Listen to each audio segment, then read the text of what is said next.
दोस्तों, इंसान चोरी छुपे कुछ भी कर्म करता है, सोचता है कि मेरे सिवा और कोई नहीं देख रहा है। तो चलिए दोस्तों, इसी पर एक कहानी हम सुनाते हैं। एक जंगल में एक साधु महात्मा रहा करते थे। उनकी ख्यात बहुत दूर दूर तक कई राज्यों में फैली हुई थी। लोग उनके ज्ञान और समझदारी की वजह से उनसे प्रभावित होकर बहुत दूर दूर से उन्हें खोजते हुए इस जंगल में आ जाया करते थे। एक दिन दो युवक इन महात्मा की खोज में इस जंगल में आ पहुंचे, जहां एक बड़े ही सुंदर रमणीय स्थल पर महात्मा अपना कुटिया बनाकर रहा करते थे। वे दोनों ही इन महात्मा को अपना गुरु स्वीकार कर उनसे शिक्षा प्राप्त करना चाहते थे। महात्मा कई युवकों को शिक्षा दे चुके थे, लेकिन वे किसी भी युवक को शिक्षा देने से पहले उसकी परीक्षा लिया करते थे। इन दोनों युवकों को महात्मा ने देखा और उनकी परीक्षा लेने का तय किया। महात्मा ने दोनों युवकों से कहा, मैं तुम्हें अपना शिष्य जरूर बना लूंगा, लेकिन उसके लिए तुम्हें मेरी एक शर्त माननी पड़ेगी। युवकों ने कहा महात्मा से कि आप जो भी कहेंगे हमें मान है। महात्मा ने कुटिया में रखी दो कबूतरों की मूर्तियां लाकर दोनों युवकों को एक एक थमाते हुए कहा, इन कबूतरों की मूर्तियों को तुम जीवित कबूतर ही मानो और तुम्हें यह करना है कि जब तुम्हें कोई देख ना रहा हो तब तुम्हें इन कबूतरों की गर्दन मरोड़ देनी है। जब तुम ऐसा करने में सफल हो जाओ तो मेरे पास चले आना।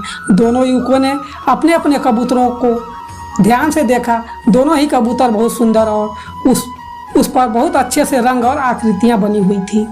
दोनों के मन में ख्याल आया कि इतनी आसान और सरल परीक्षा से गुरुजी हमें क्या सिखाना चाहते हैं। दोनों ने अपने अपने कबूतर लिए और अलग अलग दिशा में जंगल में चल पड़े।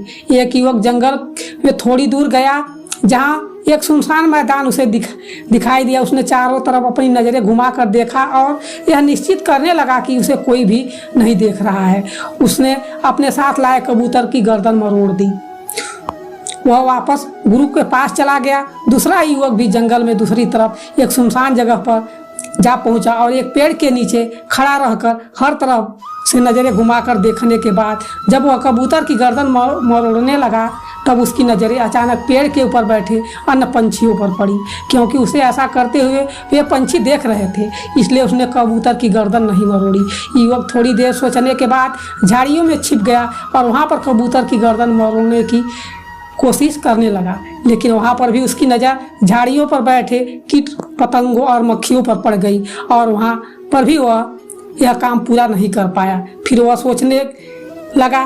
बाद में युवक ने एक जमीन में बड़ा सा गड्ढा बनाया और उसमें उतरकर कबूतर की गर्दन तोड़ने लगा। कबूतर की मूर्ति को छूते ही उसने देखा कि कबूतर की आंखें उसे देख रही हैं, इसलिए उसने कबूतर की मूर्ति की आंखें ढक दी। फिर उसने सोचा कि वह खुद तो अपने आप को ऐसा करते हुए देख ही रहा है, इसलिए उसने अपनी आँखों पर पट्टी बांध लिया। अब वह निश्चित हो गया कि अब उसे कोई नहीं देख रहा है, यहाँ तक कि मैं खुद नहीं देख रहा हूँ और ना ही कोई अन्य प्राणी या कबूतर न तो और कोई प्राणी देख रहा है। वह कबूतर की गर्दन पर हाथ रखकर मरोड़ ही ने वाला ही था कि उसके अंदर से एक आवाज़ आई। वह आवाज़ उसके अंतरात्मा की थी। वह डर गया कि मेरी आत्मा और मेरा भगवान देख रहे हैं। युवक अब अच्छे से समझ गया था कि गुरुजी इस छोटी सी सरल सी दिख रही परीक्षा से उन्हें क्या शिक्षा देना चाहते थे।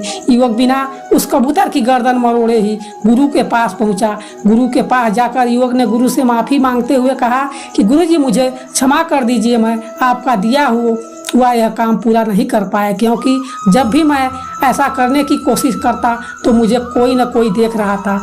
जब मैंने यह सुनिश्चित कर लिया कि बाहरी दुनिया में मुझे कोई देख नहीं रहा है, तब भी मेरी अंतरात्मा और वह परमात्मा मुझे देख रहा था, इसलिए मैं इस परीक्षा में पूरी तरह असफल हो गया। दोस्तों, इस कहानी से हम यही सीख मिलती है। महात्मा ने उस युवक को शाबाशी देते हुए कहा कि तुम इस कसौटी में असफल नहीं बल्कि पूरी तरह से सफल हुए हो। इस कसौटी से मैं तुम दोनों को यही सिखाना चाहता था कि हम जो भी कार्य करते हैं वह और कोई देखे या ना देखे, भगवान जरूर देखते हैं। वह कर्म उस परमात्मा से, उस भगवान से कभी छुपा नहीं सकते, इसलिए हमें कोई भी कार्य उस परमात्मा को ध्यान में रखकर करना चाहिए। और जब हम ऐसा करते हैं तो हमें एक बार उस परमात्मा को जरूर ध्यान रखना चाहिए। उम्मीद करते हैं जो भी लोग भगवान पर विश्वास करते होंगे इस वीडियो को लाइक, चैनल को सब्सक्राइब और वीडियो को अधिक से अधिक शेयर जरूर करें। आपका धन्यवाद।